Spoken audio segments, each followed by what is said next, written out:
Good evening. देखिए, आपने अगर कॉम्पिटिटिव एग्जाम दिया है तो आपको पता होगा कि पीएच स्केल हमारे लिए कितना इम्पोर्टेंट है। दूसरा ये भी पूछ देता है कि सिरका में कौन सा एसिड होता है, नींबू में कौन सा एसिड होता है। तो एक छोटा सा वीडियो मैंने बनाया है और कोशिश करता हूँ कि इस तरह का कोई क्वेश्चन आएगा तो आपसे बन जाएगा। जैसे पहला बात है कि पीएच क्या है। PH power of hydrogen. किसी विलयन में हाइड्रोजन आयन के सांद्रण के व्युत्क्रम को, व्युत्क्रम माने उल्टा, मतलब अगर सिर और पैर है तो उसको पैर और सिर कर दिया जाए, उल्टा कर दिया जाए, व्युत्क्रम। किसी विलयन में हाइड्रोजन आयन के सांद्रण के व्युत्क्रम को पीएच कहते हैं, पावर ऑफ हाइड्रोजन कहते हैं। ये एक पैमाना होता है जिसके थ्रू आप अम्लीयता और क्षारीयता, मतलब एसिडिटी और बेसिसिटी को नापते हैं। तो 0 से लेकर 14 तक इस पैमाना में होता है। माप 0 से लेकर कहां तक होता है? 14 तक। 0 से लेकर 14 तक। इसमें ये जो 7 है वो स्टैंडर्ड है। 7 जो है वो क्या है? स्टैंडर्ड मान है। 7 जिसका भी पीएच होता है वो उदासीन होगा। 7 से कम जिसका पीएच होता है वो अम्लीय होता है, और 7 से ज्यादा जिसका होता है वो क्षारीय होता है। 7 से ज्यादा क्षारीय, 7 से कम उदासीन, और 7 से कम अम्लीय और 7 उदासीन। 7 उदासीन, 7 से कम अम्लीय, 7 से ज्यादा क्षारीय। कई बार एग्जाम में पूछता है, जैसे बिहार दरोगा में भी पूछ देता है, किसी किसी में वन लाइनर्स वाले में, ये जितने भी वन लाइनर्स में आते हैं ये सब क्वेश्चन, खून का पीएच कितना होगा, दही का पीएच कितना होगा, उन सब चीजों को देखते हैं। तो यहाँ पे मैंने लिखा है एक चीज हिंदी नाम पर। हिंदी नाम पर जरा इस चीज पर ध्यान दीजिएगा। हिंदी नाम पर नींबू और रस के बीच में गैपिंग है, तो गैपिंग का मतलब हम लोग डेसिमल मान लेंगे। नींबू में 2 अक्षर है, 1 2, और दशमलव के बाद भी 2 अक्षर है, तो नींबू रस, यानी इसका पीएच क्या आ गया? 2.2। पीएच क्या आ गया इसका? 2.2। सिरका, सिरका में 3 अक्षर है, तो इसका पीएच मान कितना हो जाएगा? 3। शराब में कितना अक्षर है? 3 अक्षर है, तो इसका कितना जाएगा? 3। हालांकि एग्जामिनेशन में 2.8 भी आता है, नियर अबाउट 3 रहता है, तो इसलिए मैंने लिख दिया है। टमाटर में कितना अक्षर है? 4, तो इसका पीएच क्या हो जाएगा? 4। बस सिर्फ आप अक्षर गिनिए, अक्षर गिन के लिख दीजिए कि उसमें पीएच कितना है हिंदी नाम पर। तो आपको याद हो गया नींबू, सिरका, शराब, टमाटर। नींबू, सिरका, शराब, टमाटर। यहां पे देखिए अंग्रेजी नाम पर सोडा, SODA, 4 अक्षर। दही 4 अक्षर, उसका भी पीएच 4। एक वाइट, यहाँ पे मैंने थोड़ा अंग्रेजी को थोड़ा सा ऐसे क्या बोला जाता है, लेमैन के तरह यूज किया है।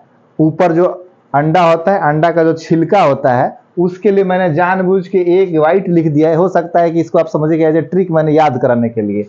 अब इसको काउंट करिए, 1 2 3 4 5 6 7 8, तो इसका पीएच क्या होगा? 8। एक वाइट अंडे का छिलका जो है उसका क्या हो जाएगा? पीएच 8।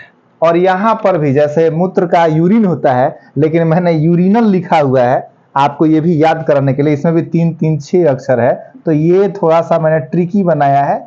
इसका मूत्र का 6 और अंडे के छिलके का 8 पीएच होता है। अब यहां पर कुछ है, हिंदी और अंग्रेजी दोनों नामों को जोड़ देंगे। जैसे रक्त, रक्त में ये 2.5 है, 1 2 2.5, और इसमें है यहाँ पे 5, और 5 और 2.5 जोड़ेंगे तो 7.5 होगा। रक्त का याद रखिएगा 7.4, 7.5 से थोड़ा सा कम। पानी और वाटर सबको जोड़ दीजिएगा तो 7। आंसू और टीयर्स 5 2 7, और दूध और मिल्क तो 4 2 6। तो इसका क्या, इसमें भी ये फ्रेश रहता है, ताजा दूध रहेगा, तो इसका पीएच कितना रहेगा? 6। तो याद करने के लिए बस आपको इतना देखना है कि हिंदी में कितने कितने अक्षर हैं उतना उसका पीएच हो जाएगा, अंग्रेजी में कितने अक्षर हैं उतना उसका पीएच हो जाएगा, हिंदी और अंग्रेजी को जोड़ के कितने अक्षर हो रहे हैं उतना उसका पीएच हो जाएगा। तो ये सारा चीज वन लाइनर अगर आता है तो आप आसानी से बना सकते हैं। अब यहां पर स्रोत, सोर्सेज क्या है और वो किस तरह के, उसमें कैसा एसिड पाया जाता है ये देखना है।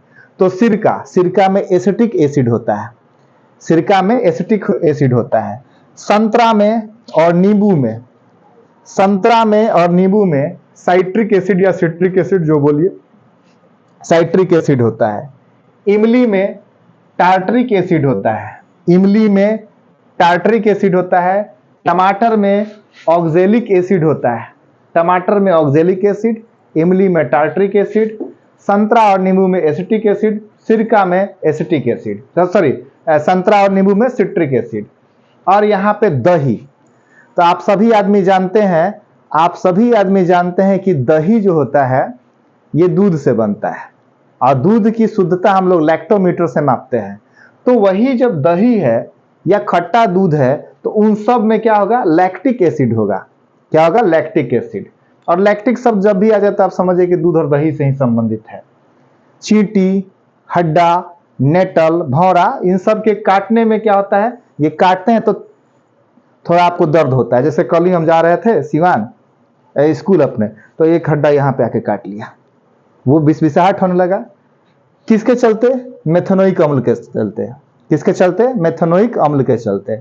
और जब भी हड्डा या चींटी या ये सब चीज काटते हैं तो वहां पर हम लोग बेस लगाते हैं ताकि वो उसके जलन को खींच ले और हमको थोड़ा आराम हो। बहुत लोग क्या करते हैं, पेट्रोल लगा देते हैं। इनसे क्या होता है, आपके डंक में आराम हो जाता है। आपके डंक में नहीं, मतलब बिच्छी काटा रहता है या सांप काटा रहता है या हड्डा काटे रहता है उस समय। हालांकि सांप उप काटे तो सीधे डॉक्टर के पास जाइएगा, ये बांध बूंद करने वाला सिस्टम नहीं। आपका डंक तो इन सब से तगड़ा है। कैसे, हड्डा आपको काटेगा तो आपका थोड़ा देर यहाँ पे जलन होगा, लेकिन आप उस हड्डा को पकड़ के एक बार काट लीजिए, राम नाम सत्य। बस यही है कि उसके मुंह वाले साइड से मत काटिएगा वरना अंदर से भी फुला देगा।